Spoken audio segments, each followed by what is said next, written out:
क्या एक मसीही विश्वासी को पवित्र आत्मा को महसूस करने के लिए सक्षम होना चाहिए, जबकि पवित्र आत्मा की कुछ सेवकाइयों में महसूस किया जाना सम्मिलित हो, जैसे कि पाप के प्रति कायल होना, सांत्वना को दिया जाना और सशक्त किया जाना? तो भी पवित्र शास्त्र हमें ऐसा कोई निर्देश नहीं देता कि हम पवित्र आत्मा के साथ हमारे संबंध को इस बात के ऊपर आधारित करें कि हम कैसे और क्या महसूस करते हैं। प्रत्येक नए जन्म पाए हुए मसीही विश्वासी में पवित्र आत्मा का वास है। यीशु ने हमें कहा था, जब सहायक आएगा तब वह हमारे साथ और हम में रहेगा।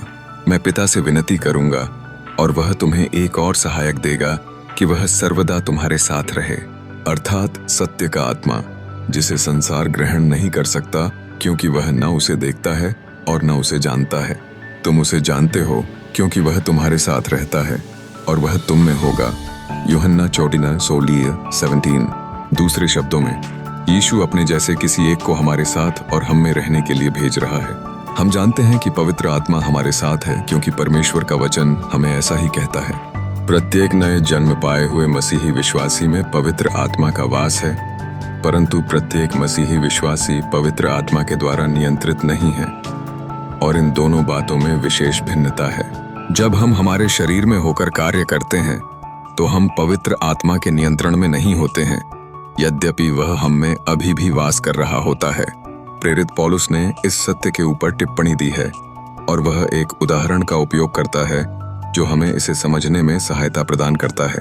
दाखरस से मतवाले न बनो, क्योंकि इससे लुचपन होता है, पर आत्मा से परिपूर्ण होते जाओ। इफिसियों 5:9। बहुत से लोग इस वचन को पढ़ते और इसकी व्याख्या इस तरह से करते हैं कि प्रेरित पौलुस इसमें दाखरस पीने के विरुद्ध बात कर रहा था। तथापि इस संदर्भ की पृष्ठभूमि आत्मा से भरे हुए मसीही विश्वासी की आत्मिक लड़ाई और आत्मिक जीवन है। इसलिए यहाँ पर अधिक दाखरस पीने के बारे में की गई चेतावनी से बढ़कर कुछ ज्यादा बात की गई है। जब लोग बहुत अधिक दाखरस पीकर मतवाले हो जाते हैं, तब वे कुछ निश्चित तरह के चारित्रिक गुणों को प्रकट करते हैं। वे फूहड़ हो जाते, अपने वार्तालाप में तिरस्कारपूर्ण बातों को करते और उनके निर्णय बिगड़े हुए होते हैं। प्रेरित पौलुस यहाँ पर एक तुलना को देता है, जैसे कुछ निश्चित चारित्रिक गुण इस पहचान को बताते हैं कि कौन अत्यधिक दाखरस के साथ नियंत्रित है, ठीक वैसे ही कुछ निश्चित चारित्रिक गुण हैं जिन्हें यह पहचान करानी चाहिए कि कौन पवित्र आत्मा के द्वारा नियंत्रित है। हम गलातियों 5:22-24 में पवित्र आत्मा के फल के बारे में पढ़ते हैं, और यह नए जन्म पाए हुए विश्वासी के द्वारा प्रकट होते हैं जो उसके नियंत्रण में होता है। इफिसियों 5:18 में दी हुई क्रिया पवित्र आत्मा के द्वारा परिपूर्ण होने की निरंतर चलते रहने वाली प्रक्रिया का संकेत देती है।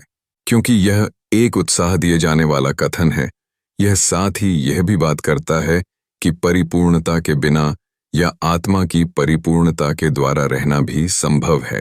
बाकी का बचा हुआ इफिसियों 5 हमें आत्मा से भरे हुए एक विश्वासी के चारित्रिक गुणों का वर्णन देता है।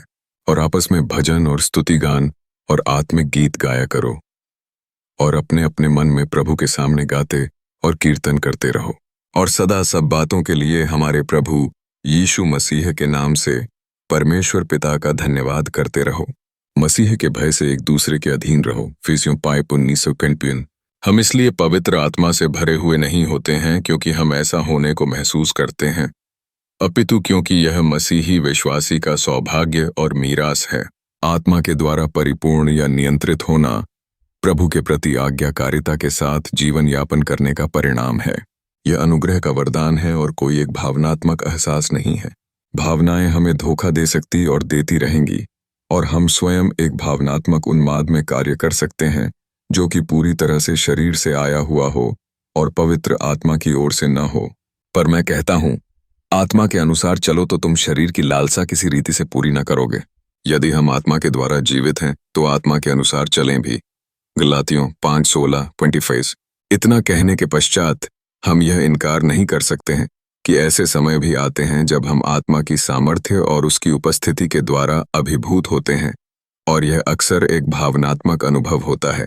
जब ऐसा घटित होता है तो यह तुलना रहित आनंद होता है। राजा दाऊद तन मन से नाचता रहा।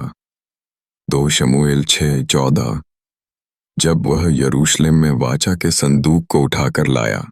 आत्मा के द्वारा आनंद का अनुभव करना ऐसी समझ है कि परमेश्वर की संतान होने के नाते हम उसके अनुग्रह के द्वारा आशीषित ठहरे हैं। इसलिए निश्चित रूप से ही पवित्र आत्मा की सेवकाई में हमारी भावनाएं और एहसास भी सम्मिलित हो सकते हैं। ठीक उसी समय हमें पवित्र आत्मा की मीरास के निश्चय को इस बात के ऊपर आधारित नहीं करना चाहिए कि हम कैसा महसूस करते हैं।